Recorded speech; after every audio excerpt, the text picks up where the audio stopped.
The cold metal corridors of the USS Serendipity hummed with an uneasy rhythm, a testament to humanity's most unconventional spacecraft. Captain Hisu Park walked through the narrow passageways, her fingers tracing the worn metal panels that seemed to hold together more by stubborn determination than actual engineering. The ship looked like a nightmare born from a scrapyard and a mad scientist's fever dream. Mismatched hull segments connected at impossible angles, exposed circuitry weaved between damaged compartments, and warning lights blinked in random sequences that would make any traditional navigation officer go mad.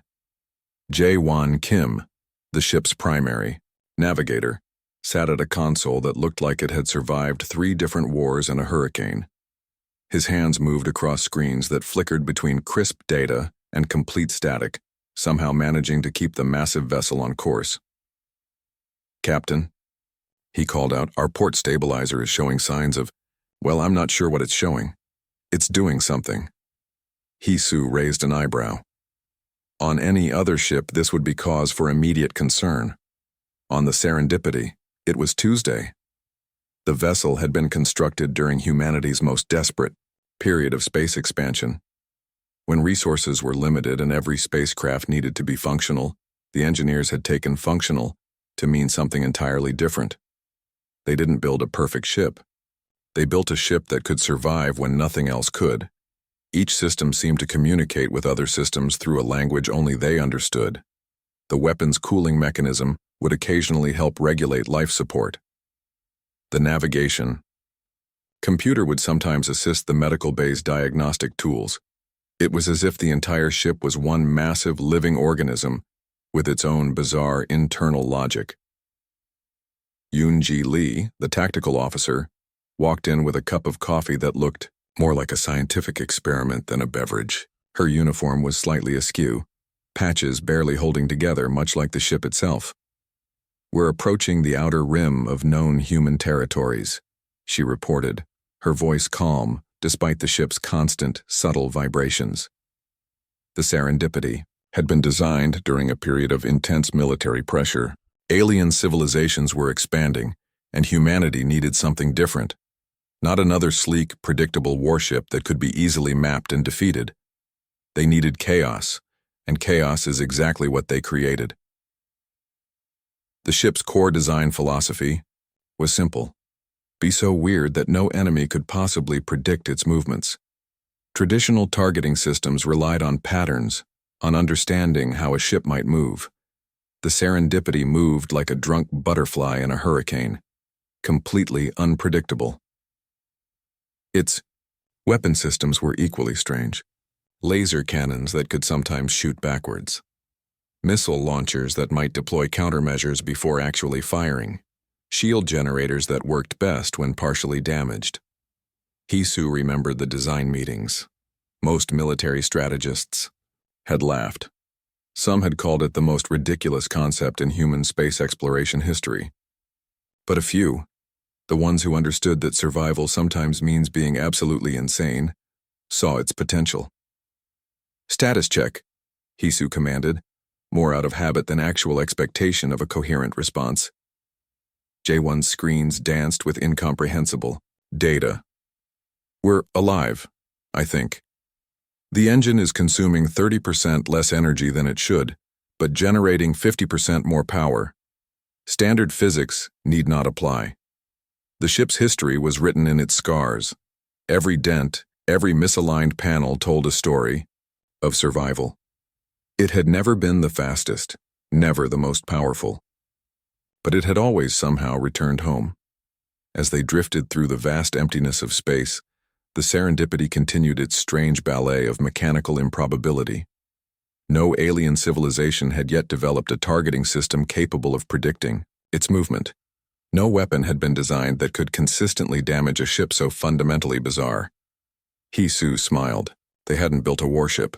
They had built a mathematical nightmare, and their journey was just beginning. The star system appeared empty, but the crew of the Serendipity knew better. Space was never truly empty, especially not in contested territories. Jae-won's console suddenly erupted with warning signals. Red lights danced across the screens, a chaotic ballet of potential danger. Incoming contacts, he muttered, and they're not friendly. 3 massive Kraxan battlecruisers materialized from quantum jump points, their sleek metallic hulls gleaming with advanced weaponry. Each ship looked like a perfect geometric design, sharp angles, precise lines, technological perfection incarnate. In comparison, the Serendipity looked like a wounded whale floating among racing sharks. Yunji's fingers flew across her tactical station. Weapon systems are... I'm not even sure what they're doing. Some are charging, some are cooling down. Some seem to be playing a game of internal tag. Captain Hisu watched with an unsettling calm. The Kraxan ships began their standard attack formation, a mathematically precise approach designed to overwhelm and destroy with clinical efficiency. Their first volley should have obliterated the Serendipity. Plasma weapons capable of cutting, through reinforced planetary shields prepared to unleash destruction. The targeting computers calculated precise strike patterns, accounting for every possible movement. But the Serendipity didn't move like a normal ship. Its hull seemed to wiggle. Not a proper movement, not a strategic shift, but an almost organic, random dance. Laser beams that should have cut through its hull suddenly bent around impossible curves. Missile trajectories that were mathematically perfect suddenly found themselves curving around empty space. What in the universe? One Kraxan commander muttered, watching his targeting systems go absolutely mad. The ship's weapon systems responded in equally bizarre fashion. A missile launcher that was supposed to be offline suddenly fired. But it didn't fire forward. It fired sideways, then seemed to bounce off an internal bulkhead, redirecting its trajectory in a way no physicist could explain. The result? That missile somehow struck a critical junction on one of the Kraxan ships. Jaewon looked stunned. I don't think we meant to do that. Hisu just smiled. Sometimes being random is the best strategy. The Kraxan ships began to panic. Their advanced computational systems were designed to predict and counter every possible ship movement. But the Serendipity moved like something between a drunk butterfly and a quantum probability wave. Its shields didn't just block attacks. They seemed to confuse them. Energy weapons would strike the hull and disappear. Not get absorbed. Not get reflected. Simply cease to exist in a way that violated every known law of physics. Our systems are reading multiple impossible scenarios, Yunji reported, her voice a mix of confusion and excitement. The battle lasted 17 minutes. By all rational calculations, the Serendipity should have been destroyed within seconds. Instead, it danced through the engagement, its random movements and equally unpredictable weapon responses slowly dismantling the Kraxan fleet. One battlecruiser simply shut down. Its systems couldn't process the illogical data streams coming from the human vessel. Another found its primary weapon systems redirecting their own fire back towards itself. The third managed a desperate faster-than-light escape, carrying with it sensor logs that would make every Kraxan military strategist question their understanding of warfare. We won? Jaewon asked, more as a confused question than a statement. Hisu walked over and patted the ship's console. We survived. And in space, survival is victory. The Serendipity's internal systems seemed to hum with a sense of satisfaction. Damaged panels realigned themselves. Broken circuits found unexpected workarounds. The ship was healing itself in ways no engineer could explain. As silence settled over the star system, only one thing was certain. The universe just witnessed something it couldn't understand. A ship that shouldn't exist, fighting a battle that defied all logical comprehension. The Kraxan would review their logs. Their best analysts would spend months trying to understand what happened. But they would find no answers, because some things in the universe simply cannot be explained. They can only be experienced. The news spread faster than light across multiple alien communication networks. A human vessel, if one could even call it that, had somehow survived an encounter with a Kraxan battle group. Military commanders across different star systems watched the sensor logs in disbelief. The Serendipity became something of a legend, not because it was powerful, not because it was beautiful, but because it was fundamentally impossible. Jaewon, spent hours trying to understand the ship's last engagement. His computer screens displayed complex diagrams that looked more like abstract art than military analysis. "I can't explain how we survived," he told Captain Hisu. "Our survival rate is statistically 0.0001%. Unji walked in with a cup of coffee that looked like it had been brewing since the ship's first launch. 0.0001% means we still have a chance, she said with a laugh. The ship's reputation began to grow. Alien intelligence. Networks started sharing rumors. Some claimed it was an advanced holographic projection. Others suggested it was a new form of quantum warfare technology. The truth was much simpler and far more bizarre. It was just a broken ship that refused to die.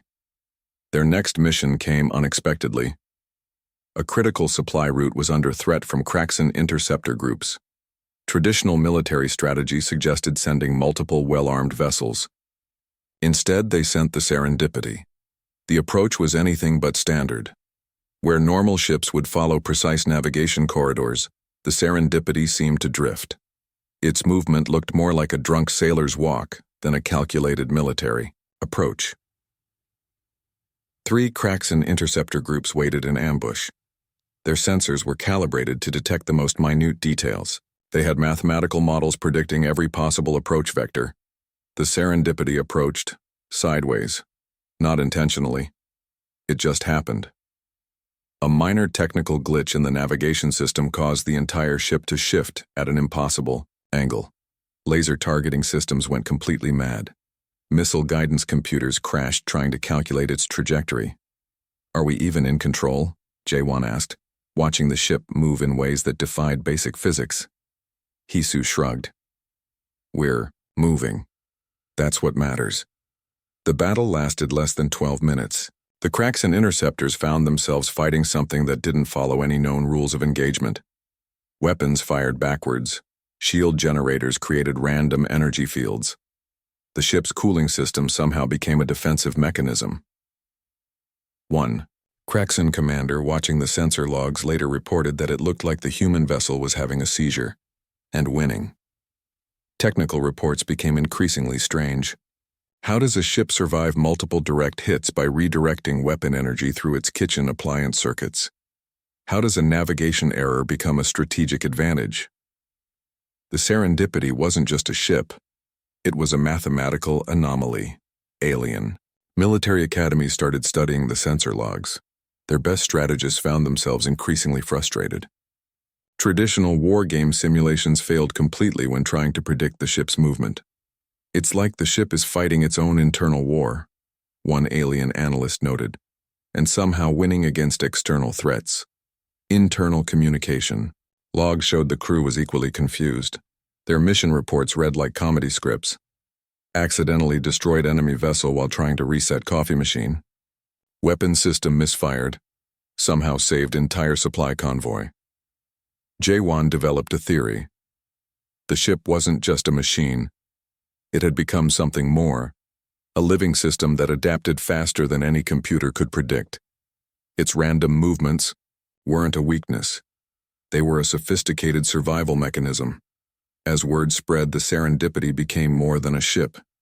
It became a symbol, a reminder that sometimes being perfectly imperfect was the ultimate strategy. The universe watched, and the strange little human vessel continued its impossible journey through the stars.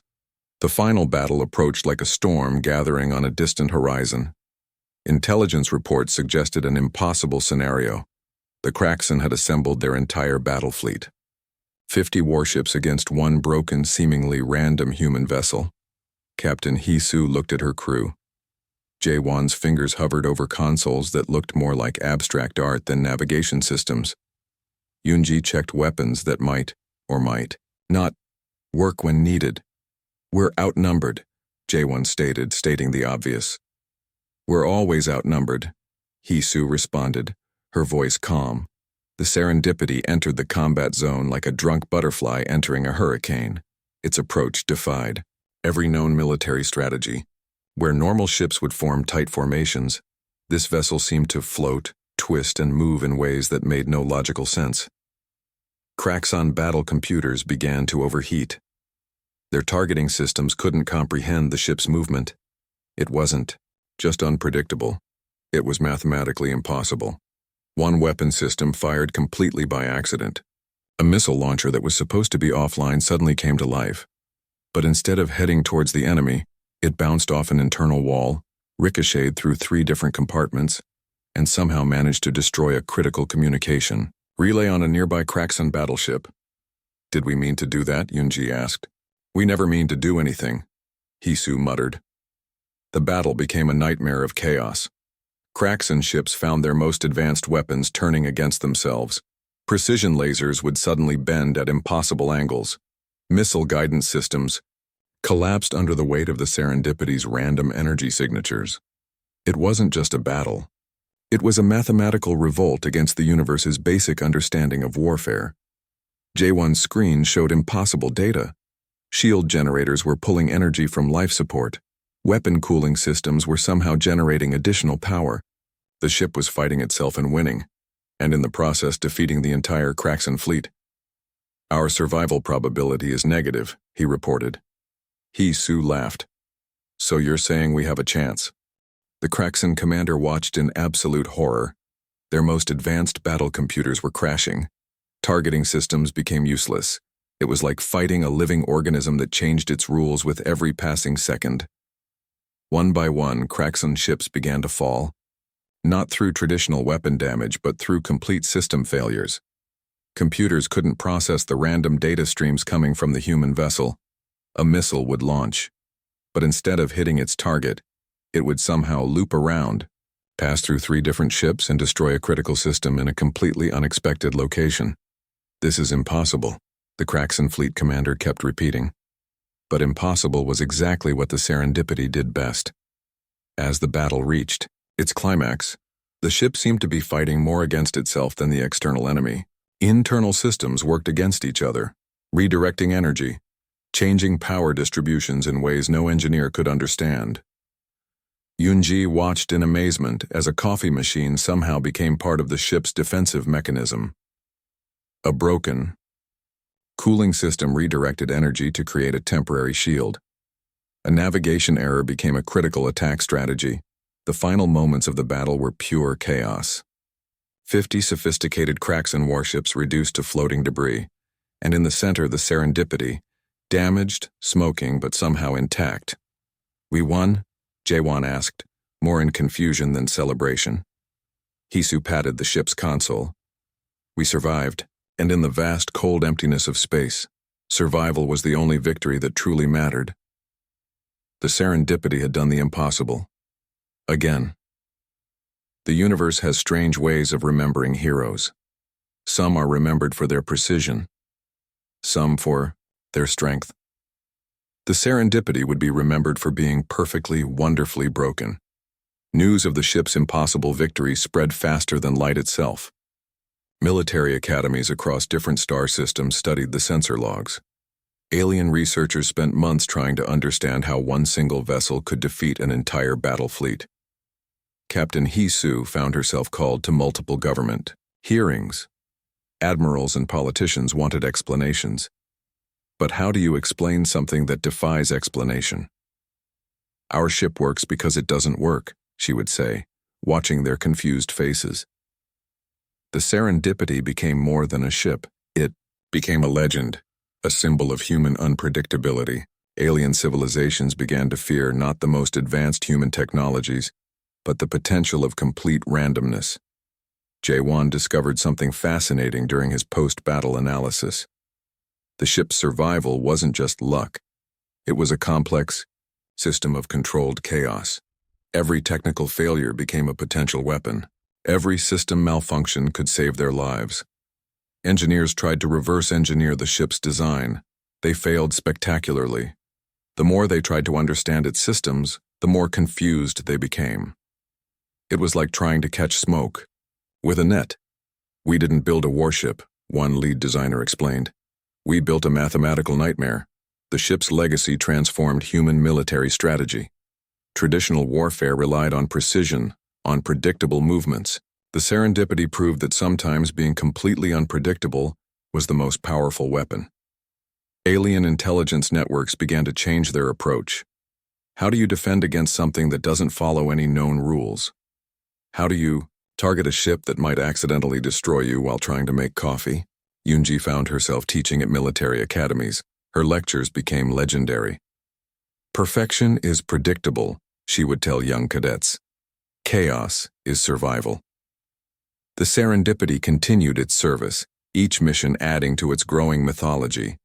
It wasn't the fastest ship, it wasn't the most powerful, but it always returned home, always survived. Scientists began studying the ship's unique design. They discovered something remarkable. Its systems were designed to constantly adapt, to change, to survive by being fundamentally unpredictable. It's not a ship, one researcher noted. It's a living organism. Craxon military commanders would spend years trying to develop counter-strategies. They created advanced computational models, ran millions of simulations, but they could never predict the serendipity's movement. The ship became a nightmare for military strategists, a practical joke played by the universe itself. Every time someone thought they understood its systems, it would do something completely unexpected. Hisu knew the truth. The ship wasn't just a machine. It was a statement, a declaration that humanity's greatest strength was its ability to adapt, to survive when nothing else could. Years passed. The serendipity continued its service. Its original crew aged. New crews came and went, but the ship remained constant, always broken, always surviving. Military historians would later call it the most important vessel in human space exploration, not because it was perfect, but because it proved that imperfection could be the ultimate weapon. In military museums, they would display its sensor logs. Researchers would study its impossible survival rates. Young cadets would hear stories about the ship that broke every known rule of warfare. Sometimes, Hisu would tell her students, the most powerful strategy is to have no strategy at all. The universe is a strange place, full of mathematical possibilities, full of unexpected moments. The serendipity proved that survival isn't about being the strongest. It's about being willing to be completely, wonderfully unexpected. And in the end, that was humanity's greatest gift to the stars.